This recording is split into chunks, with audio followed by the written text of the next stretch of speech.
শাকিব খানের যে ইন্ডিয়াতে আরও ক্রেজ বাড়ছে সেটা কোথাও গিয়ে আরও দেখতে পাওয়া যাচ্ছে। মানে ইন্ডিয়া ক্রেজটা কিন্তু এখন ভয়ঙ্কর লেভেলে বাড়ছে।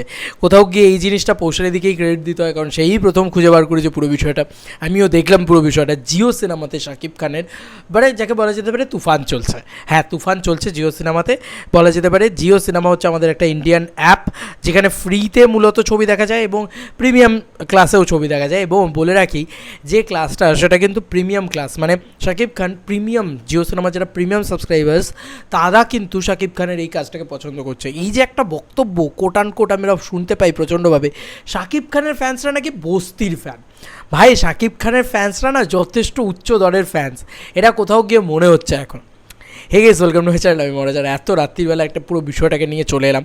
বন্ধুরা, যেটা বলার সেটা হচ্ছে যে শাকিব খান এখন অন্য লেভেলে স্টারডামে বিলং করছেন, মানে মেগাস্টার লেভেলেই কাজকর্ম করছে। বাংলাদেশে তো ওনার হিউজ স্টারডাম, এখন আস্তে আস্তে আমরা দেখতে পাচ্ছি আমাদের দেশেও ওনার স্টারডামটা আস্তে আস্তে বিস্তার পাচ্ছে।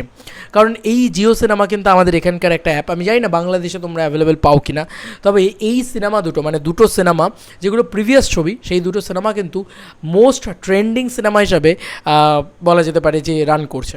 আমি দুটো সিনেমার নাম করছি। নাম্বার 1 ট্রেন্ডিংয়ে রয়েছে, মানে নাম্বার 1 জায়গাটায় রয়েছে কিন্তু আমাদের বুম্বাদা, মানে সবার প্রিয় মিস্টার ইন্ডাস্ট্রি যাই বলা যেতে পারে, তিনি রয়েছেন। এবং তিনি কোন ছবিটাকে নিয়ে রয়েছেন জানো? তিনি মিস্টার বিক্রম সিংহ নিয়ে রয়েছে। তো বিক্রম সিংহ একটা মারাত্মক ছবি, আমার তো হেভি লেগেছিলো। যাই হোক, তো এই দুটো ছবি, এই যে তোমরা দেখতে পাচ্ছ, এটা জিও সিনেমার ইন্টারফেস, এবং কোথাও গিয়ে কাছে নিয়ে গিয়ে দেখাই, এই যে শাকিব খানের দুটো ছবি, নাম্বার 2 অ্যান্ড নাম্বার 3 ট্রেন্ডে। তার ভিতরে একটা ছবি আমি দেখেওছি, একটা ছবি আমি দেখিনি। একটা ছবি হচ্ছে, নাম হচ্ছে চিটাগাংইয়া পোলা নোয়াখালিয়া মাইয়া। আমি যদি ভুল প্রোনাউন্স করি আমাকে ক্ষমা করো বন্ধু, আমি এই ছবিটা দেখিনি। তবে এই ছবিটা নাম্বার 2তে ট্রেন্ডিং করছে, most popular movies in Bengali, যেখানে মানে অন্যান্য ভোকাট্টা বলে একটা বাংলা ছবি রয়েছে। মানে জিও সিনেমাতে যত বাংলা ছবি রয়েছে, নাম্বার 1-এ বুম্বাদা রয়েছেন, মানে বিশাল বড় একজন মেগাস্টার, মানে কী বলবো, মিস্টার ইন্ডাস্ট্রি বলা যেতে পারে আমাদের এখানকার। উনি অনেক বছর ধরে কাজ করছেন, 40 বছরের উপরে হয়ে গেল বোধহয় ওনার ইন্ডাস্ট্রিতে। মানে বিশাল ব্যাপার, ওনার এরাটা আলাদা ব্যাপার। ঠিক নাম্বার 2তেই শাকিব খান রয়েছেন, যিনি কিন্তু আমাদের দেশের সুপারস্টার নন, কিন্তু তারপরেও আমাদের এখানে নাম্বার 2 অন ট্রেন্ডিংয়ে চলে গিয়েছেন। কোথাও গিয়ে ইন্ডিয়া গ্র্যাপ করা, কোথাও গিয়ে আস্তে আস্তে কীভাবে হচ্ছে দেখেছো তো।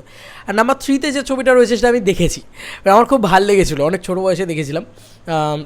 ভাইজান এলোরে, আমার একটা সিনের কথা মনে আছে, সেই এয়ারপোর্টের ওখানে আর কি শাকিব খান একটা কথা বলে, এই মানে খুব একটা মজার ফানি সিন আর কি। সে টয়লেট যাওয়া নিয়ে একটা অদ্ভুত মজার সিন, এবং ডবল রোল ছিল। আর আমাদের এপার বাংলা থেকে শ্রাবন্তী এবং পায়েল ছিল। শ্রাবন্তীকে আমার নিজের পার্সোনালি প্রচণ্ড ভালো লাগে, এবং তার সঙ্গে সঙ্গে এই ছবিটা হেভি মজার একটা ছবি ছিল। গ্রাম্য কালচারকে বিলং করে বেশ একটা টানা পড়ে নিয়ে বেশ ভালো গল্প, ভালো লাগেছিলো, মানে কমার্শিয়াল ছবি হিসেবে বেশ ভালো। তো এই দুটো ছবি কিন্তু আমাদের এখানে দর্শক মহলি তারা কিন্তু বেশ পছন্দ করে সহকারে দেখছে, এবং এটাকে বেশ পপুলার ক্যাটাগরিটা কি, পপুলার মুভি ইন বেঙ্গলি সেই ক্যাটাগরিতে ঢুকিয়ে দিয়েছে। তোমরা ভাবো জাস্ট কি লেভেলের ক্রেজ উঠে গিয়েছে। মানে এবার বোঝো যে প্রিয়তমা তো দাপিয়ে বিজনেস করেছে বাংলাদেশে, এখানে সেরকম কিছু করতে পারিনি। কিন্তু আমি এইটুকু বলছি, রাজকুমার হয়তো যখন রিলিজ করবে, আমি আই ডোন্ট নো যে রাজকুমার কবে রিলিজ করবে আমাদেরকে, আমি খুব দেখার জন্য এক্সাইটেড আছি। হয়তো মেবি প্রিয়তমার থেকে বেটার বিজনেস করবে রাজকুমার। আর তুফান হয়তো মানে ওই গেটওয়েটা খুলে দেবে, যেখানে কিন্তু ইন্ডিয়াতেও, মানে আমাদের এখানেও ওয়েস্ট বেঙ্গলেও শাকিব খানের ছবি ভালো বিজনেস করে নিয়ে যাবে। আমার এটা মনে হচ্ছে কোথাও গিয়ে, কারণ একটা মারাত্মক ছবি আসতে চলেছে তুফান। তার আগে ওই বলে না যে ঝড় আসার আগের একটা মুহূর্ত, সেই মুহূর্তটা কিন্তু তোমরা এটা দেখতে পাচ্ছ, এই কারণগুলো দেখতে পাচ্ছ, এই যে ঘটনাগুলো ঘটতে শুরু করে দিয়েছে। অলরেডি ছোটো ঝড় কিন্তু শুরু হয়ে গিয়েছে। তো ফাইনালি আসবে তুফানি ঝড় আসবে, তখন সব উড়ে যাবে জাস্ট। এটা আমার মনে হয়। তোমাদের কার কি মতামত? আমি সত্যি বলছি, এরকম মেগা স্টারডাম আমি খুব কম মানুষের দেখেছি, আর এরকম স্টারডাম দেখলে সেই স্টারডামটাকে একটা বিগ স্যালুট, বিগ রেসপেক্ট করতে ইচ্ছে করে। ভালো লাগছে বাংলা কমার্শিয়াল ছবির ভিতরে যে একটা স্টার, যাকে নিয়ে এত আলোচনা করতে পারছি, এটাই তো আনন্দের। কারণ আলটিমেটলি তো আমরা বাংলা ছবি লাভার, তাই না? এবং সাকিবিয়ানসের কি পাওয়ার, মানে সত্যি এটা খুব সুন্দর লাগছে। এবং আস্তে আস্তে ইন্ডিয়াতেও যে ওনার ক্রেজটা তৈরি হচ্ছে, এটাও বেশ ভালো লাগছে, কারণ আলটিমেটলি আমিও বাঙালি।